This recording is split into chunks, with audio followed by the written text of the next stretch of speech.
একই একই হলো আমার মুখ দিয়ে রক্ত বমি কেন শুরু হলো? আমার ভেতরটা জ্বলে যাচ্ছে গো। গাছে ধরা কেক খেয়ে আমার একই হলো।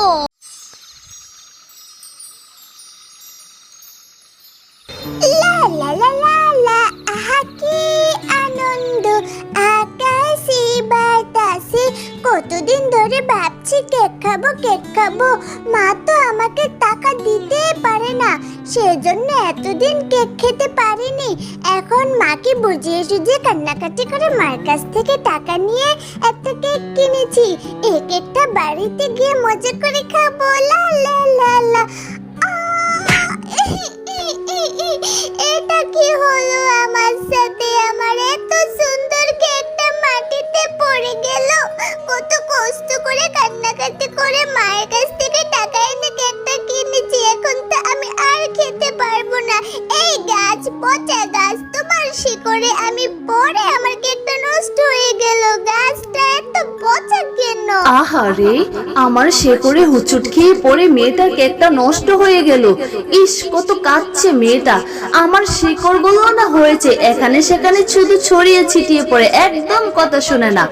এই মেয়ে, কেক নষ্ট হয়েছে বলে কি এইভাবে কাঁদতে হয়? হ্যাঁ, যাও বাড়ি যাও, টাকা এনে বাজার থেকে আবার কেক কিনে খাও, কেঁদো না তুমি। হ্যাঁ, এই পচা গাছ, একদম চুপ, একদম চুপ, কোনো কথা বলবে না।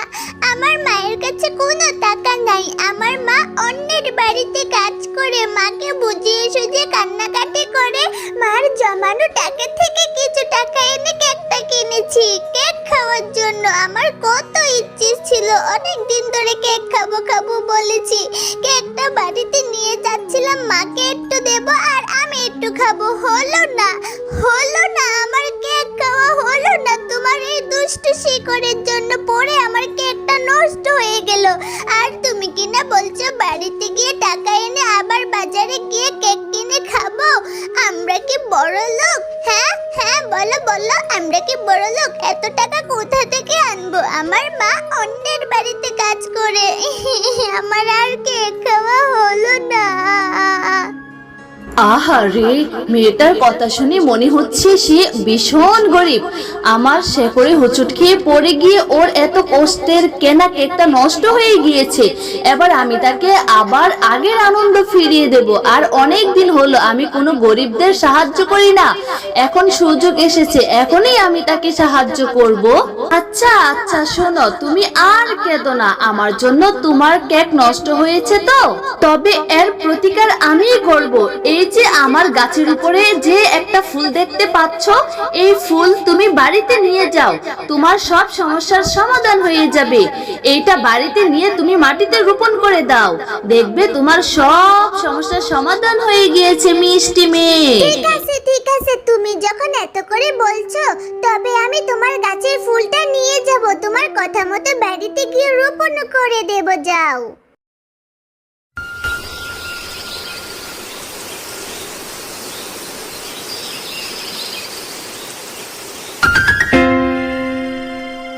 কিরে নুরি, আঙ্গিনার মাঝে মাটি করে ফুল লাগিয়ে রেখেছিস কেন? আর ফুলটাকে দেখতে কেমন অদ্ভুত লাগছে। এই ফুল তুই কোথায় পেলি? ফুলটার থেকে কি জাজালো গন্ধও আসছে। আরে মা, তোমাকে তো এই ফুলের কথা বলতে ভুলে গিয়েছি। এরপর নুরি তার মাকে সমস্ত ঘটনা খুলে বলল। তোর মাথা ঠিক আছে নুরি? গাছ আবার কোনোদিন কথা বলে নাকি? শরীর খারাপ হয়েছে নাকি তোর? এসব উল্টাপাল্টা কথা কি বলছিস? শোন, এসব দিনের বেলা স্বপ্ন দেখা বাদ দিয়ে ঘরে যা, ঘরে গিয়ে পড়তে বস। আমি পুকুর থেকে পানি আনতে গেলাম। গাছ নাকি আবার কথা বলে? মেয়েটার মাথা গেছে একেবারে। নুরির মা এসব বলে সেখান থেকে চলে যায়। এরপর নুরি গাছের কথা মতো ফুলটিকে রোপণ করে সেও ঘরে চলে আসে।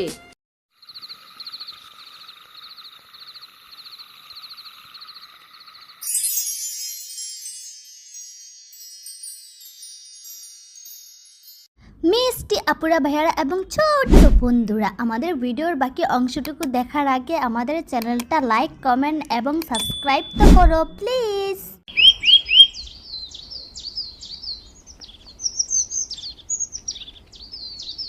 ওমা, এই আমি কি দেখছি? কাল আমি যে জায়গায় ফুলটি রোপণ করেছিলাম সেখানে কেকের গাছ হয়েছে। এই জন্য বুঝি গাছ আমাকে বারবার বলেছিল গাছের ফুলটি নিয়ে যাওয়ার জন্য। কি মজা, কি মজা, আহা আহা কি মজা। এখন আমি গাছ থেকে কেক পেড়ে পেড়ে খাবো, যত খুশি তত। লা লা লা লা, কি মজা, কি মজা। খবরদার নুরি, দাঁড়া তুই। এখান থেকে একটা কেকও পেরে খাবি না তুই। ফুল থেকে আবার গাছ হয়ে গেল, আমার কেমন জানি সন্দেহ লাগছে। এটা কোনো খারাপ কিছুর আভাস নয় তো? তুই না আমাকে বলেছিলি গাছ কথা বলেছিল? আমাকে তাড়াতাড়ি সেইখানে নিয়ে যা, আমি আগে জিজ্ঞাসা করে দেখি ওইখানে কি। যদি আমরা এই গাছের কেক খাই, আমাদের যদি কোনো ক্ষতি হয়ে যায়। মামা, আমরা কেক খেলে আমাদের কিচ্ছু হবে না। আমি গাছের সাথে কথা বলেছি, আমি বুঝতে পেরেছি গাছটা অনেক ভালো। আচ্ছা ঠিক আছে, তোমার যেহেতু সন্দেহ লাগে তাহলে আমার সাথে চলো, আমি তোমাকে ওই গাছের কাছে নিয়ে যাচ্ছি।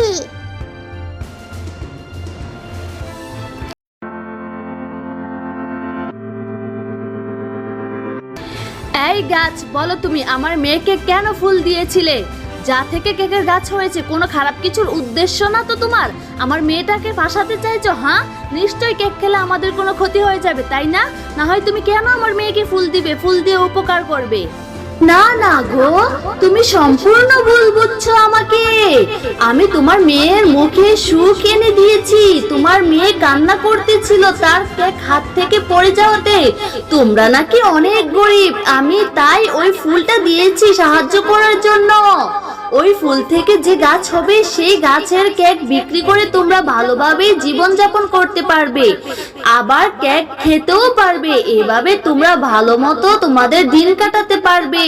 আমার কোনো অসৎ উদ্দেশ্য নাই গো, বিশ্বাস করো আমায়। জাদুর গাছ, জাদুর গাছ, সত্যি তুমি আমাদেরকে সাহায্য করার জন্য ওই জাদুর কেকের গাছটা দিয়েছো। আমার স্বামী মরে যাওয়ার পর থেকে আমি অনেক কষ্ট করি, মানুষের বাসায় কাজ করি, মেয়েটাকে নিয়ে অনেক অভাব অনটনে দিন কাটাচ্ছি। তোমার ঋণ যে কি করে শোধ করব আমি বুঝতে পারতেছি না। জাদুর গাছ, জাদুর গাছ, তোমাকে অনেক অনেক ধন্যবাদ আমার অসহায় মেয়েটার মুখে হাসি ফোটানোর জন্য। নূর, তুমি এইভাবে কান্না করো না। তোমার মেয়ে নুরি অনেক ভালো। তোমার নাম নূর আর তোমার মেয়ের নাম নুরি। তোমাদের মা মেয়ের নামটাও আমার অনেক ভালো লেগেছে। তুমি তোমার সততার পুরস্কার হিসেবে এই গাছটা পেয়েছো। তবে হ্যাঁ, ওই গাছে দুইবার কেক ধরবে, একবার দিনে আরেকবার রাতে। দিনের কেকগুলো বিক্রি করবে আর রাতের কেকগুলো ভুলেও ছুবে না আর খাবেও না, বুঝেছো? যাও তোমরা এবার বাড়ি চলে যাও। মা, আমার তো আর তোর সইছে না। তাড়াতাড়ি গাছ থেকে কেকগুলো পেরো, আমি তো কেক খাবো। এগুলো নিয়ে তো তোমার আবার বাজারে যেতে হবে। কেকগুলো দেখে অনেক সুস্বাদু মনে হচ্ছে, তাই না মা? নিশ্চয়ই এই কেকগুলো বাজারে সবাই কিনে নেবে, আর গাছে ধরা কেক বিক্রি করে আমরা অনেক টাকা পাবো, আর আমাদের কোনো অভাব থাকবে না, তাই না মা? আরে আমার পাগলি মেয়ে, তোর মুখের এই হাসিটা শুনলে মায়ের কলিজা ঠান্ডা হয়ে যায়। আচ্ছা ঠিক আছে মা, বাজারে যাচ্ছি কেক বিক্রি করতে। এরপর নুরির মা নূর গাছের থেকে কেক পেড়ে বাজারে নিয়ে গেল বিক্রি করার উদ্দেশ্যে।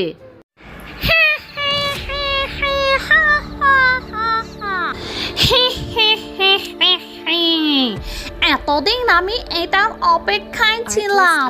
ওই জাদুর ফুল গাছ আবার নুরিকে ফুল দিয়ে সাহায্য করেছে। আমি কোনো গরিব অসহায়কে সাহায্য করতে দেব না। এই ফুল গাছ যত মানুষকে সাহায্য করবে আমি সবাইকে ক্ষতি করব। এতদিন সেটার অপেক্ষায় ছিলাম। জাদুর ফুল গাছ, তুই নুরিকে ফুল দিয়েছিস, কেকের গাছ দিয়ে উপকার করেছিস, তাই না? আমি এক্ষুনি গিয়ে সব কেক নষ্ট করে দেব। তুই যাকে যাকে সাহায্য করবি তাদেরকে আমি মেরে ফেলবো, এই দুনিয়া থেকে বিদায় করে দেব। আমার যে কি খুশি লাগছে।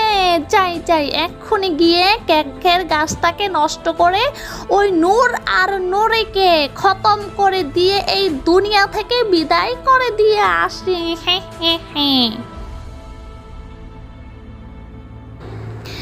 এই তো কেকের গাছ, এক্ষুনি আমি সব নষ্ট করে ফেলবো, খেয়ে ফেলবো। লা লা লা লা লা। একই একই হলো আমার আমার মুখ দিয়ে রক্ত বমি কেন শুরু হলো? আমার ভেতরটা জ্বলে যাচ্ছে গো। গাছে ধরা কেক খেয়ে আমার একই হলো। ওরে বাবা, ওরে বাবা, আমাকে বাঁচাও, বাঁচাও, গেল গেল রে। আমার ভিতরটা জ্বলে জ্বলে পুড়ে ছাই হয়ে গেল। বাঁচাও, বাঁচাও, আমাকে আমাকে বাঁচাও, বাঁচাও। দুষ্টু শাকচুন্নি, আমি আগে থেকেই জানতাম আমি যাদেরকে সাহায্য করি তুই তাদেরকে ক্ষতি করার চেষ্টা করবি। সেজন্য আমি রাতের কেকগুলো বিষাক্ত করে দিয়েছি। নুরি নুরি, কেকগুলো খেতে অনেক মজা আর বাজারও খুব ভালো বিক্রি হচ্ছে রে মা। আমাদের দুঃখ কষ্ট দূর হলো। আমাদের উচিত এখন থেকে গরিবদেরকেও সাহায্য করা। যারা আমাদের মতো কষ্টে আছে তাদেরকেও আমরা গিয়ে গিয়ে কেক দেবো আর সাহায্য করবো। ঠিক আছে রে নুরি? হ্যালো আপুরা, ভাইয়ারা এবং ছোট বন্ধুরা, আমাদের ভিডিওর কোন অংশটি ভালো লেগেছে কমেন্টে বলে যাও। আর হ্যাঁ, এরকম নিত্য নতুন ভিডিও দেখতে চাইলে আমাদের চ্যানেলটা লাইক, কমেন্ট, শেয়ার এবং সাবস্ক্রাইব করো। আর হ্যাঁ, বেল আইকনে ক্লিক করতে ভুলো না। আজকে তাহলে বাই বাই। বাবা দেখো না, আমাদের উঠানে কত বড় একটা আইসক্রিমের গাছ হয়েছে। কত আইসক্রিম ধরেছে। এই সব আইসক্রিম এখন আমরা খাবো। আমি প্রতিদিনই আইসক্রিম খেতে পারবো, তাই না? বান্টি, তুমি কি আইসক্রিম খাচ্ছো? এটা কি খেতে অনেক মজা? আমারও না আইসক্রিম খেতে খুব ইচ্ছে করছে। আমাকে একটু দাও না, আমি তো কখনো আইসক্রিম খাইনি। একটু দাও বান্টি। আইসক্রিম খেতে ইচ্ছে করছে বললেই হলো? আমাদের বাড়িতে টাকাও আছে, অনেক আইসক্রিমও আছে। আমি তোকে আইসক্রিম দিতে পারবো না। কেন দিব তোকে? তোর বাবা মাকে বলবি আইসক্রিম কিনে দিতে। এরপর সেখানে বান্টির মা বাঘিনী চলে আসে আর সে এসেই বলতে থাকে যে, আরে বান্টি, সেই কখন থেকে তোকে ডাকছি, বাড়ির কোথাও তোকে খুঁজে পেলাম না। তুই এখানে কি করছিস? আইসক্রিম নিয়ে এখানে এসে খাচ্ছিস? আর এই ছোট লোক কাঠুরের মেয়ে এখানে কি করছে? এই মিনা, এই বান্টির কাছে তুই কি করছিস রে? এক্ষুনি বাড়ি যা বলছি। মা দেখো না, মিনা আমার কাছে কতক্ষণ ধরে আইসক্রিম চাইছে। ওকে কখন থেকে বলছি আইসক্রিম দিব না, তবুও আমার কাছে দাঁড়িয়ে রয়েছে। মিনা, তোদের মতো ছোট লোকেরা সবসময় অনেক লোভী হয়। ঠিকই আমার ছেলেকে ভুলিয়ে ভালিয়ে আইসক্রিম খেতে চলে এসেছিস। এখান থেকে চলে যা বলছি। বাঘিনী রানীমা, তুমি আমাকে এভাবে কেন বলছো? তোমাদের তো অনেক টাকা, তোমরা আইসক্রিম কিনে খেতে পারো। আমি কখনো আইসক্রিম খাইনি, আমাদের তো অত টাকা নেই। এই জন্য বান্টির কাছে একটু আইসক্রিম চেয়েছি। ঠিক আছে, আমি চলে যাচ্ছি এক্ষুনি, আর আসবো না বান্টির কাছে। এই কথা বলে মিনা মনটা খারাপ করে সেখান থেকে চলে যায়। বাবা, ও বাবা, আমাকে কি একটা আইসক্রিম কিনে দিবে? আমার না অনেক আইসক্রিম খেতে ইচ্ছে করছে। জানো বাবা, স্কুল থেকে ফেরার সময় দেখি বান্টি আইসক্রিম খাচ্ছে। আমি ওর কাছে একটু আইসক্রিম খেতে চেয়েছিলাম। বান্টির মা আর বান্টি আমাকে অনেক কথা শুনিয়ে দিয়েছে। মিনা, একটা আইসক্রিমের দাম অনেক টাকা। কেন বায়না ধরছিস মা? তোর বাবা যে টাকা রোজগার করে সেটা দিয়ে তো আমাদের সংসারটা চালাতেই হিমশিম খেয়ে যাচ্ছি। আর তুই কেন বাঘিনী ও বান্টির কাছে আইসক্রিম খেতে চেয়েছিস? আহ গিন্নি, আমার মেয়েটাকে তুমি এভাবে কেন বলছো? মিনা, তুই চিন্তা করিস না মা, আমার তো রোজগারের অবস্থা ভালো না। হাতে একটু টাকা হলেই আমি তোকে আইসক্রিম কিনে দেবো মা। ঠিক আছে বাবা, আমি আর কখনোই আইসক্রিম খেতে চাইবো না। তোমার কাছে যখন টাকা হবে তুমি আমাকে তখনই আইসক্রিম কিনে দিবে। আমি আর কখনো বলবো না আইসক্রিমের কথা। মিনা, আমি পুকুর ঘাটে জল আনতে যাচ্ছি, তুই কিন্তু বাড়ি থেকে কোথাও যাবি না।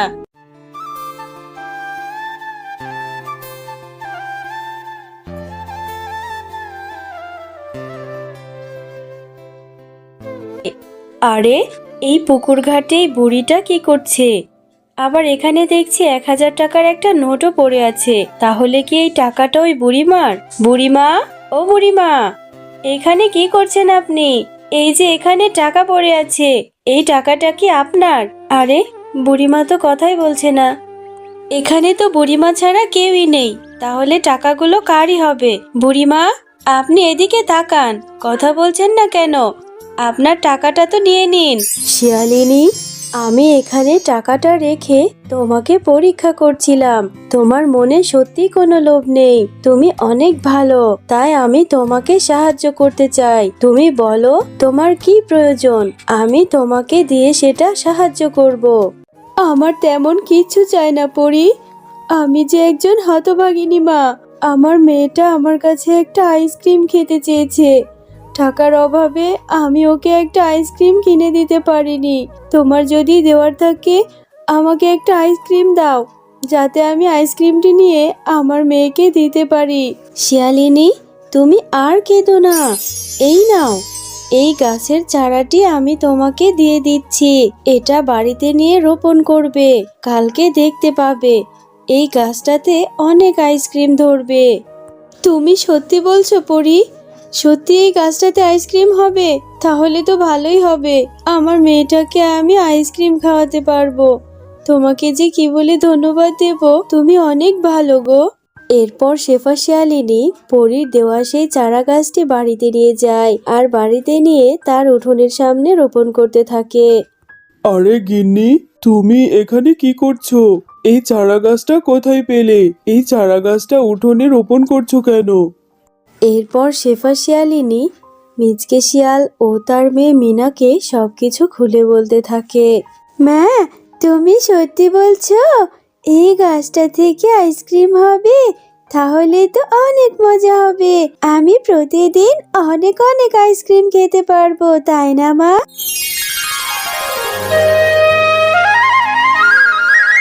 পরের দিন সকালবেলা শেফা শিয়ালিনী ঘুম থেকে উঠে দেখে সেই ছোট চারা গাছটি থেকে বড় একটা আইসক্রিমের গাছ হয়েছে আর সেই আইসক্রিমের গাছে অনেক আইসক্রিম ধরেছে।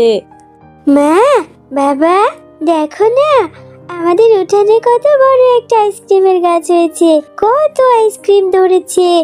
এই সব আইসক্রিম এখন আমরা খাবো, আমি প্রতিদিনই আইসক্রিম খেতে পারবো, তাই না? ওগো, এবার বোধহয় আল্লাহ আমাদের মুখ তুলে তাকিয়েছে, তোমাকে আর কাটতে হবে না, তাই না? এখন থেকে তুমি গাছ থেকে কিছু করে আইসক্রিম পেড়ে বাজারে নিয়ে বিক্রি করবে, তাহলে আমাদের সংসারটা ভালো মতোই চলে যাবে, তাই না? এরপর মিচকে শিয়াল গাছ থেকে কিছু আইসক্রিম পেড়ে বাজারে নিয়ে বিক্রি করতে থাকে আর তাদের সেই আইসক্রিম গাছের কথা তাদের বনের অন্য পশুরাও জেনে যায়। ওগো, শুনেছো? আমাদের বনের শেফা শিয়ালিনী নাকি এক মায়াবী পরীর থেকে একটা গাছ পেয়েছে, সেই গাছে আবার আইসক্রিম হয়। তাই নাকি? এটা কি বলছো বউ? সত্যি যদি ওই শেফা শিয়ালিনী পেয়ে থাকে, তাহলে তুমিও যাবে ওই পুকুর ধারে গিয়ে, তুমিও শেফা শিয়ালিনী যেভাবে চারা গাছ পেয়েছে সেভাবে তুমিও চারা গাছ নিয়ে আসবে। এরপর বাঘিনী শেফা শিয়ালিনী যেই পুকুর ধারে জল আনতে গিয়েছিল সেও সেখানে জল আনতে যায়। আরে, শুনেছি শেফা শিয়ালিনী এখানে 1000 টাকা পেয়েছিল, কিন্তু এখানে এসে তো দেখছি অনেকগুলো টাকা। নিশ্চয়ই বুড়ি মায়ের এতগুলো টাকা না। আমি এই টাকাগুলো কলসির মধ্যে লুকিয়ে রাখবো আর বাকি 1000 টাকা বুড়িমাকে দেব। বুড়িমা, ও বুড়িমা, আপনি এখানে বসে আছেন? এখানে আপনার টাকাটা পড়ে পেলাম, এই নিন আপনার 1000 টাকা। এই 1000 টাকা নিয়ে নিন আর আমাকে একটা জাদুর আইসক্রিমের গাছ দিয়ে দিন। বাঘিনী, তুমি অনেক লোভী, আমি তো এখানে 1000 টাকা রাখিনি, আমি এখানে অনেকগুলো টাকা রেখেছিলাম। তুমি এতটুকু টাকার লোভ সামলাতে পারোনি। তুমি একজন রাজার বউ হয়েও এত সামান্য টাকার লোভ সামলাতে পারোনি। সামান্য আইসক্রিমের গাছের জন্য তুমি এখানে চলে এসেছো, তাই তোমাকে তোমার লোভের জন্য শাস্তি পেতেই হবে। এই নাও, আমি তোমাকে জাদুকরী শক্তির মাধ্যমে গরিব করে দিচ্ছি। এখন থেকে তুমি সাধারণ পশুর মতোই দরিদ্র। তোমার বাড়িতে রাজপ্রাসাদ, সন্তান, স্বামী সবকিছুই গরিব হয়ে গেছে। পরি, তুমি আমাকে দয়া করে ছেড়ে দাও, তুমি এভাবে আমাকে শাস্তি দিও না। আমি ভুল করেছি, আমি শেফা শিয়ালিনীর সামান্য আইসক্রিমের গাছের লোভে এত কিছু করেছি। আমি আর জীবনে কোনোদিনই লোভ করব না, তুমি আমাকে ছেড়ে দাও, আমার সব ধন সম্পদ ফিরিয়ে দাও। আমি এরকম ভুল আর জীবনেও করব না। পরি, তোমাকেও অনেক ধন্যবাদ এই অভাবের সময় আমাদের সাহায্য করার জন্য। এরপর নুরির মা সে ড্রাগন ফলটা কাটতেই সে ড্রাগন ফল থেকে একটি পরীর আবির্ভাব হয়। বসন্তপুর গ্রামের জঙ্গলের এক কোণে নুরি শিয়ালিনী তার মেয়েকে নিয়ে বসবাস করত। তারা খুব দারিদ্রতার সাথে জীবনযাপন করছিল। নুরি শিয়ালিনী জমিদারের বাড়িতে কাজ করে তাদের সংসার চালাতো। মা, ও মা, কোথায় গেলে তুমি? তাড়াতাড়ি বাইরে আসো, একটা জরুরি কথা আছে। কি ব্যাপার? মাকে তো কোথাও দেখতে পাচ্ছি না। মা মনে হয় ঘরে নাই, নদীতে পানি আনতে গেছে। আমি বরং মায়ের কাছে যাই। মা, তুমি এখানে এসেছো? বাড়িতে ওইদিকে আমি তোমাকে ডাকতে ডাকতে গলা শুকিয়ে গেছে। কেন রে নুরি, আমার মিষ্টি মা, কিছু হয়েছে? তুই এইভাবে কেন মাকে ডাকছিস? না না, সবাই বলছে আজকে বিকেলে নাকি অনেক বড় ঝড় হবে, আর ঝড়ে নাকি আমাদের বাড়িঘর ভেঙে অনেকেরই ক্ষতি হবে। তাই সবাই নিরাপদ আশ্রয়ে যাচ্ছে। মা, চলো না আমরাও একটা নিরাপদ আশ্রয়ে যাই। মা নুরি, তুই কি বলছিস? তাহলে তো আমাদেরকেও একটা নিরাপদ আশ্রয় খুঁজতে হবে। চল মা, আমরা বাড়িতে গিয়ে তাড়াতাড়ি করে জরুরি আসবাবপত্র সব গুছিয়ে নেই, আর পাশের বনে গিয়ে খোঁজ নেই কারো বাড়িতে আশ্রয় নেওয়া যাবে কিনা। এরপর নুরি ও তার মা পাশের বনে আশ্রয় খোঁজার জন্য বেরিয়ে পড়ে। ভাবি, ও ভাবি, বাড়িতে আছেন? অনেক বিপদে পড়ে আপনার কাছে একটু সাহায্য চাইতে এসেছি। একটু বাইরে বের হয়ে আসেন না ভাবি। আরে নূর, তা এই সময় তুমি আমার বাড়িতে এসে ডাকাডাকি করছো কেন শুনি? ভাবি, অনেক বিপদে পড়ে আপনার কাছে সাহায্য চাইতে এসেছি একটুখানি আশ্রয়ের জন্য। শুনেছি আজ বিকেল থেকে নাকি প্রচুর ঝড় বৃষ্টি হবে, আর এই ঝড় বৃষ্টিতে নাকি অনেকের বাড়িঘর ভেঙে উড়িয়ে নিয়ে যাবে।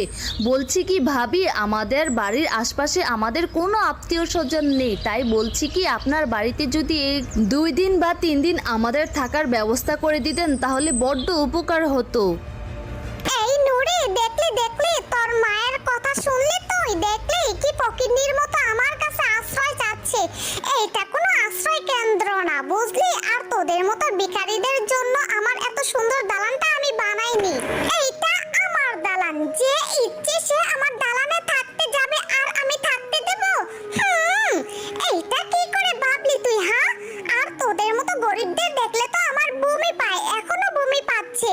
যা এখন আমার বাড়ি থেকে চলে যা, আমাকে এখন কোনো ডিস্টার্ব করবি না, ফকিন্নি কোনখানে। প্রতিবেশী বাবির মুখে এই কথা শুনে নূর ও নুরি দুজন অনেক কষ্ট পায় এবং সেখান থেকে চলে যায়। মা, ভেবেছিলাম কাকিমা আমাদেরকে থাকতে দিবে, এখন আমাদের শেষ আশাটা তো শেষ হয়ে গেল। আমাদের যে ভাঙাচোরা ঘর, ওই ঘরে যদি আমরা থাকি, যদি ঝড় বৃষ্টি আসে তাহলে তো ঘর আমাদের উপর ভেঙে পড়বে আর আমরা মরে যাব, তাই না মা? নুরি, এই ধরনের অলক্ষণী কথা বলতে নেই রে মা। সৃষ্টিকর্তা যদি আমাদের সাথে থাকে তাহলে আমাদের কোনো বিপদই হবে না। নুরি, কথা না বলে তাড়াতাড়ি পা চালা, বাড়ি যায় তাড়াতাড়ি। এরপর নূর ও নুরি তাদের বাড়িতে ফিরে যায়, আর সেদিন সন্ধ্যা থেকে তুমুল ঝড় বৃষ্টি শুরু হয়ে যায়। নুরি, আমার মিষ্টি মা, দেখ কিভাবে ধীরে ধীরে আস্তে আস্তে বৃষ্টি হচ্ছে। এইভাবে যদি বৃষ্টি হয় তাহলে আমাদের ঘর ভেঙে উড়ে যাওয়ার আশঙ্কা থাকবে না, আমাদের আর কিছুই হবে না, তুই দেখিস মা।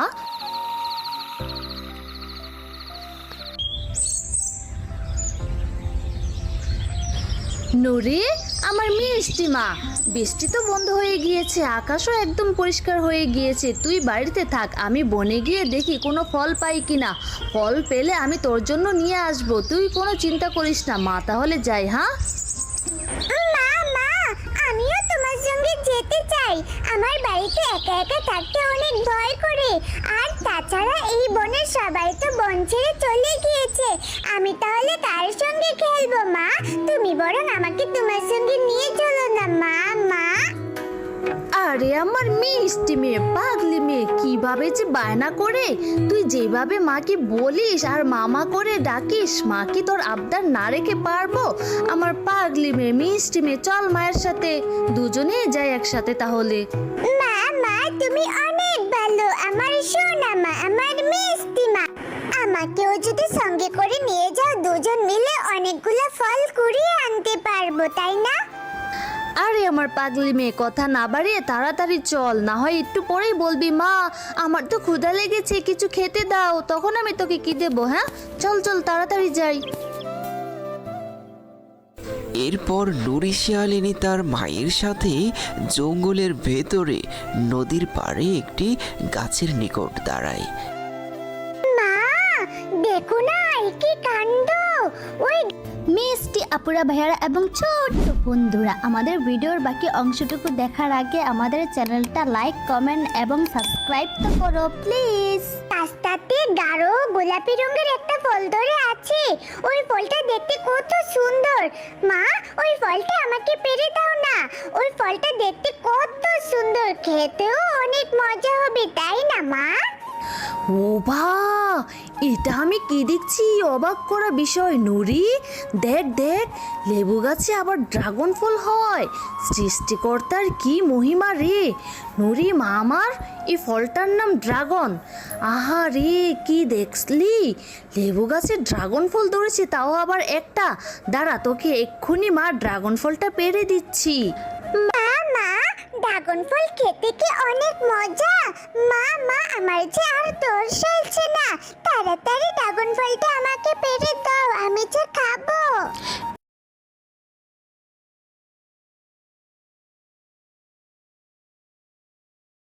এরপর নূর সেই ড্রাগন ফলটি পেড়ে নেয়। মা মা তুমি বরং এই ফলটা আমাকে দিয়ে তাড়াতাড়ি গিয়ে অন্য কিছু ফল খুঁজে নিয়ে আসো, আর আমি তাড়াতাড়ি এই ফলটা খাই। আমার যে আর তোর সইছে না, এই ফলটা খেতে না জানি কতটা সুস্বাদু। নুরে আমার মিষ্টি মা, এই ফলটা তো এখন খেতে পারবি না, বাড়িতে গিয়ে বটি দিয়ে খোসা ছাড়াতে হবে, তারপর খেতে পারবি।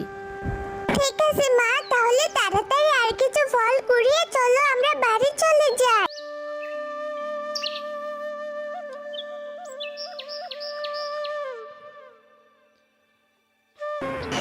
মা ও মা, এবার আমাকে ফলটা তাড়াতাড়ি কেটে দাও, আমি খাবো। এরপর নুরির মা সে ড্রাগন ফলটা কাটতেই সে ড্রাগন ফল থেকে একটি পরীর আবির্ভাব হয়। কি মা, এটা যে আমি কি দেখছি! ড্রাগন ফলের মধ্যে থেকে দেখি কি সুন্দর একটি পরী বের হয়ে আসলো। এই কি পরী, তুমি এই ড্রাগন ফলের মধ্যে বন্দি হয়েছিলে কেন? আমি তোমাদের সবকিছু খুলে বলছি, শোনো তাহলে। আরে পশুদের রাজ্য কত সুন্দর, আমি এর আগে কখনো আসিনি। আজকে আমি এই রাজ্যটা পুরোটা ঘুরে ঘুরে দেখব, তারপর আমার রাজ্যে ফিরে যাব।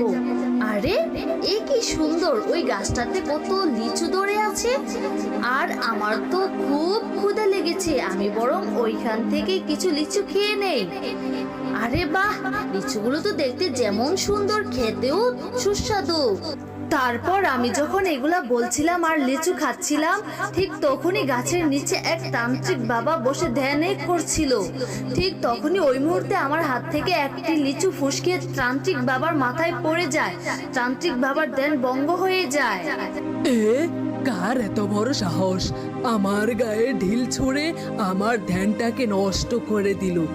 ও তাহলে এই কাজটা তুই করেছিস, তাহলে তোকে তো শাস্তি এবার দিতেই হবে।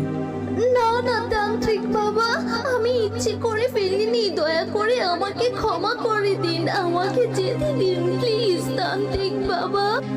এরপর ওই দুষ্ট তান্ত্রিক আমাকে এসে লেবু গাছে বন্দি করে ওইখান থেকে চলে যায়, আর তুমি সেই ফলটা এনে কাটার কারণে আমি সেই ফল থেকে মুক্তি হতে পারলাম। তোমাকে অনেক ধন্যবাদ নূর। ও এই ব্যাপার, এখন তাহলে পুরো বিষয়টা বুঝতে পারলাম। তুমি তাহলে এখন তোমার রাজ্যে ফিরে যাও পরি, না হলে ওই তান্ত্রিক আবার তোমাকে দেখতে পেলে তোমার ক্ষতি করবে। নূর, তুমি অনেক ভালো, তুমি আমার অনেক বড় উপকার করেছো, তাই আমি খুশি হয়ে তোমাকে 2 হাঁড়ি স্বর্ণ মুদ্রা দিলাম।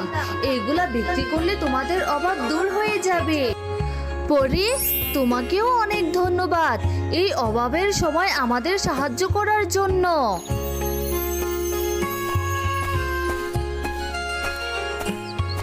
এরপর পরি তার পরিরাজ্যে ফিরে যায়। এদিকে নূর ও নুরি স্বর্ণ মুদ্রা সব বিক্রি করে বনের সব থেকে ধনী পশু হয় আর বেশ সুখে শান্তিতে জীবনযাপন করতে থাকে। হ্যালো আপুরা, ভাইয়ারা এবং ছোট বন্ধুরা, আমাদের ভিডিওর কোন অংশটি ভালো লেগেছে কমেন্টে বলে যাও। আর হ্যাঁ, এরকম নিত্য নতুন ভিডিও দেখতে চাইলে আমাদের চ্যানেলটা লাইক, কমেন্ট, শেয়ার এবং সাবস্ক্রাইব করো। আর হ্যাঁ, বেল আইকনে ক্লিক করতে ভুলো না। আজকে তাহলে বাই বাই। এই কি, এখানে আমি এসব কি দেখছি? কালকে তো আমি এই গাছগুলোকে ফেলে দিয়েছিলাম, তার মানে ওই গাছ থেকে এতগুলা তরমুজ হয়েছে। তাহলে এগুলাকে জাদুর তরমুজ গাছ।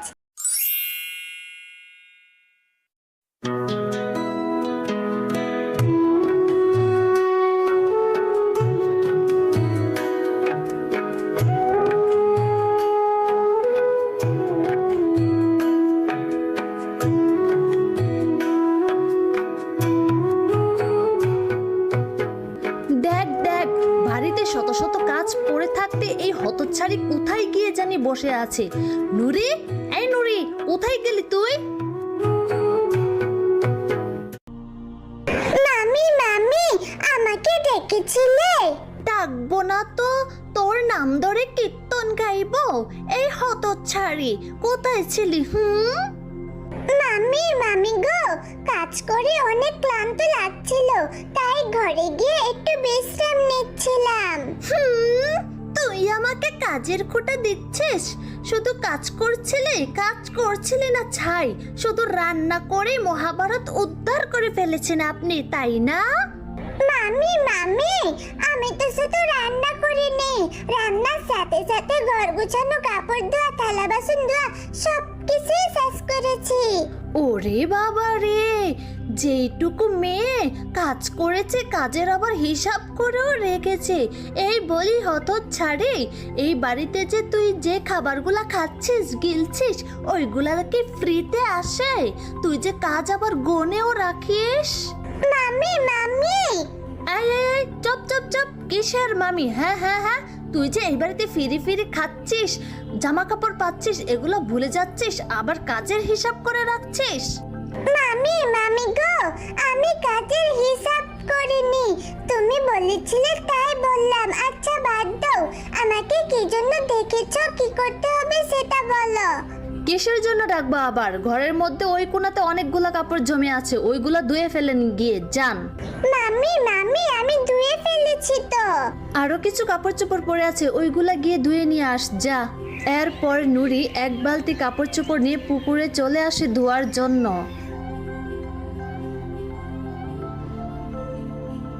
নুরি, কি রে, সকাল সকাল এক বালতি কাপড় নিয়ে চলে আসছিস ধোয়ার জন্য? কাকিমা, কাকিমা, এখানে মামা মামির কিছু কাপড় আছে, সেগুলো ধোয়ার জন্য এসেছি। নুরি, কি বলছিস? তুই এতটুকু মেয়ে এতগুলা কাপড় চোপড় ধুলে তো অসুস্থ হয়ে যাবি, তোর তো ঠান্ডা লেগে যাবে। কাকিমা, কাকিমা, আমার কিছুই হবে না। যার পৃথিবীতে বাবা মা নাই, তার অসুস্থ হতে নেই। নুরি, নুরি, তুই এত কষ্টের মাঝে কিভাবে বেঁচে আছিস? এত কষ্ট না করে তুই কোথাও চলে যা মা। কাকিমা, কাকিমা, বাবা মা মরে যাওয়ার পর ওই বাড়ির সবাই আমাকে মামা মামির হাতে তুলে দিয়েছে। আমি এখন কোথায় যাব বলো? আমার যে যাওয়ার মতো কোনো জায়গা নেই। আরে নুরি, তোকে কি বলে সান্ত্বনা দেব, কোনো বাসা পাচ্ছি না। তবে পৃথিবীতে বাবা মায়ের মতো আর আপন বলে কেউ হয় না রে মা।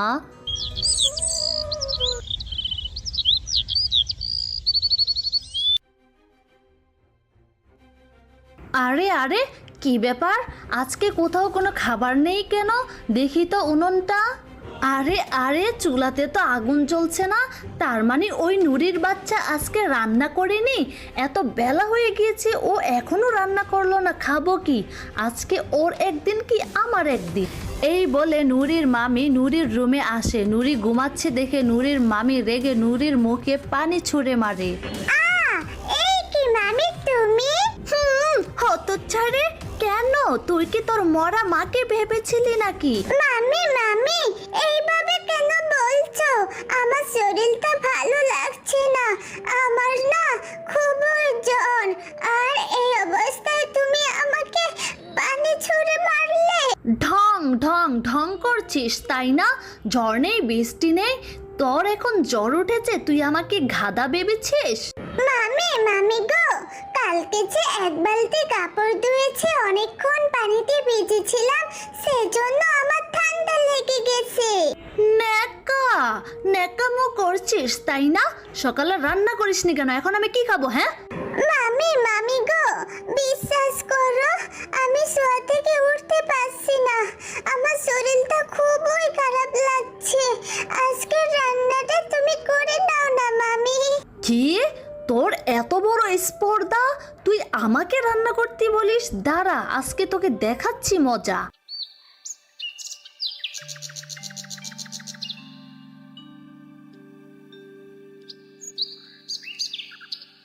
মামা ভাগ্নি হয়েছে দুটোটাই একরকম। কাজ করতে করতে এই সংসারে আমি মরে যাচ্ছি। এই ওঠো ওঠো বলছি, তোমার সাথে আমার কথা আছে। কি গো, তোমার কি হয়েছে? এত সকাল সকাল এইভাবে ডাকাডাকি করছো কেন? তোমাকে ডাকি কি আর সাধে? তুমি কি তোমার ভাগ্নিকে এই বাড়ি থেকে তাড়াতাড়ি তাড়াবে? না হয় কিন্তু আমি আমার বাপের বাড়ি চলে যাব। আরে আগে কি হয়েছে সেটা তো বলো। কি আর হবে, আর কি আর বলবো? কালকে মিষ্টি আপুরা ভাইয়ারা এবং ছোট্ট বন্ধুরা, আমাদের ভিডিওর বাকি অংশটুকু দেখার আগে আমাদের চ্যানেলটা লাইক, কমেন্ট এবং সাবস্ক্রাইব তো করো প্লিজ। তোমার ভাগ্নিকে দিয়ে কিছু কাপড় ধুয়েছিলাম, সেই জন্য নাকি ওনার শরীর খারাপ হয়েছে, ঢং করার জায়গা পায় না। আজকে আমাকে বলতেছে রান্না করে খেতে, আদেশ করছে তোমার ভাগ্নি আমাকে, এতটুকু মেয়ে। এই মেয়েটাকে নিয়ে তো আর পারছি না, কিছুদিন পর পর এই বিচার সেই বিচার, আমার আর ভালো লাগছে না। এই শোনো, আমি তোমাকে সাফ সাফ কথা বলে দিচ্ছি, তুমি এক্ষুনি নুরিকে গিয়ে বলবে তুমি ওকে আর খাওয়াতে পারবে না, ও যেন নিজের ব্যবস্থা নিজে করে। আসলে এতটুকু মেয়েকে এই কথাটা বলা কি আমার উচিত হবে? এই তোমাকে এত ভাবতে বলিনি, তুমি কি বলবে নাকি আমি ব্যাগপত্র নিয়ে আমার বাবার বাড়ি চলে যাব? আচ্ছা আচ্ছা বলছি, তুমি নুরিকে গিয়ে বলো ওকে আমি ডাকছি।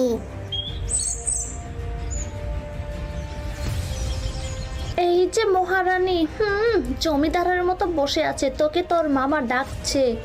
মামি মামি, আমাকে মামা কেন ডাকছে? আমি কি করে জানি তোর মামা তোকে কিভাবে ডাকছে, কেন ডাকছে? তুই কি তোর মামার কাছে যাবি নাকি আমি তোর মামাকে এখানে আসতে বলবো? না না মামি, আমি যাচ্ছি। মামা মামা, তুমি আমাকে ডেকেছিলে? হ্যাঁ রে নুরি, আমি তোকে ডেকেছি। এখন শোন, যে জন্য ডেকেছি, বাজারঘাটের যে অবস্থা, আমার তোদের তিনজনের জন্য খাবার ব্যবস্থা করতে অনেক কষ্ট হয়ে যায়, সেই জন্য বলছি এখন থেকে তুই নিজের ব্যবস্থা নিজে কর। মামা মামা, তুমি কি বলছো মামা? আমি আর তো ছোট, অল্প বয়সে কিভাবে কি করব? হ্যাঁ, কথা বলে পটং পটং, আবার বলে ছোট ছোট। অন্যের বাসায় কাজ করে খাবি, তাও যদি না পারস না খেয়ে মরবি, তাতে আমাদের কি? মামি মামি, আমি যদি তোমার মেয়ে হতাম তাহলে কি তোমরা আমার সাথে এটা করতে পারতে বলো? এই আদিক্ষেতা ঢং, এত ঢং ঢং কথা না বলে দূর হ চোখের সামনে থেকে। মামা মামির কথা শুনে নুরি অনেক কষ্ট পায় আর সেখান থেকে চলে আসে অন্যের বাড়িতে গিয়ে কাজ শুরু করে। কাজ করে তাদের বাড়িতে দুই বেলা দুই মুঠো ভাত খেতে পায়। এইভাবেই নুরির দিন চলতে থাকে।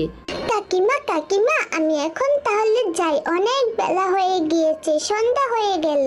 সব কাজ শেষ করেছিস? ওই তো দেখা তো যাচ্ছে সব কিছু গুছগাছ করে আছে। আচ্ছা ঠিক আছে, যা যা, সাবধানে যাস, আবার কালকে কাজের সময় ঠিক মতো চলে আসবি। এই বলে নুরি জঙ্গলের রাস্তা দিয়ে হাঁটতে থাকে। ঠিক তখনই একটি বৃদ্ধ মহিলা নুরিকে ডাকে, ও মেয়ে, কে গো তুমি? একটু দাঁড়াও না, আমাকে একটু সাহায্য করো। সৃষ্টিকর্তা তোমার মঙ্গল করবেন। ও দাদিমা, তুমি আমাকে দেখেছো? কিছু বলতে তাড়াতাড়ি বলো, আমার যে মেলা কাজ পড়ে আছে। আমি 2 দিন ধরে কিচ্ছু খাইনি, আমাকে কিছু খেতে দিবি? সারাদিন কাজ করে এই খাবারটা নিয়ে এসেছি, এটা ছাড়া তো আমার কাছে আর কিছু নেই। আমি বাড়িতে গিয়ে কি খাবো? আহারে, বুড়িমা তো অনেক বৃদ্ধ হয়ে গিয়েছে, এই খাবারটা আমার থেকে ওনার বেশি প্রয়োজন। নাও বুড়িমা, এই খাবারটা তুমি খেয়ে নাও। ওরে মিষ্টি মেয়ে, আমার প্রাণ বাঁচালে তুমি। আমি খুশি হয়ে তোমাকে এটা উপহার দিলাম। নাও, এই বীজগুলা তুমি লাগাবে। বীজ? এগুলা কিসের বীজ দাদিমা? আর এই বীজ দিয়ে আমি কি করব? এগুলো অনেক ভালো একটা বীজ, এগুলো তুমি রোপণ করো, তোমার উপকারে আসবে। এই বলে বিদ্যা শিয়ালিনী সেখান থেকে চলে যায়, আর নুরি বাড়িতে এসে বীজগুলো রোপণ করে রাতে ঘুমিয়ে পড়ে।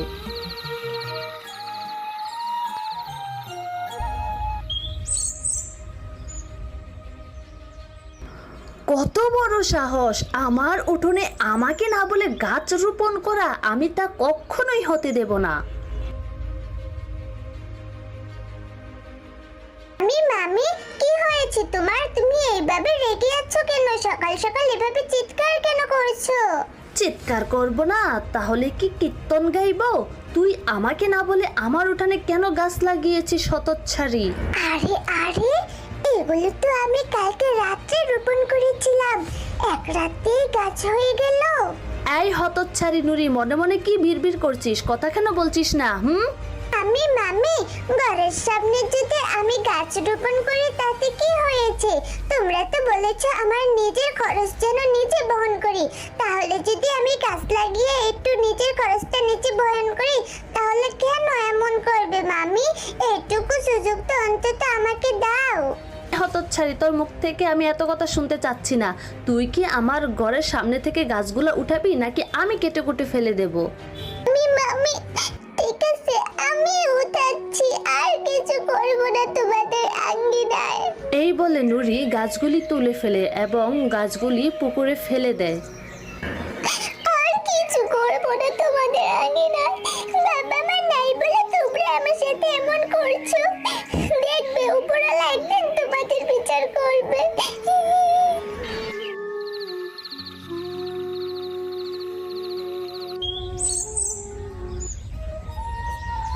ঘুম থেকে উঠতে মনে হয় আজকে একটু দেরি হয়ে গেছে, যাই তাড়াতাড়ি গোসলটা সেরে কাজে যাই। কাকিমা তো আজকে তাড়াতাড়ি যেতে বলেছে। এই কি, এখানে আমি এসব কি দেখছি? কালকে তো আমি এই গাছগুলোকে ফেলে দিয়েছিলাম, তার মানে ওই গাছ থেকে এতগুলা তরমুজ হয়েছে। তাহলে এগুলা কি জাদুর তরমুজ গাছ? যাক, ভালোই হয়েছে, এখন থেকে আমি এগুলা বিক্রি করে করে অনেক টাকা পয়সা পাবো। এই বলে নুরি প্রতিদিন তরমুজ গাছ থেকে তরমুজ পেড়ে পেড়ে নিয়ে বাজারে বিক্রি করে নুরি অনেক বড় লোক হয়।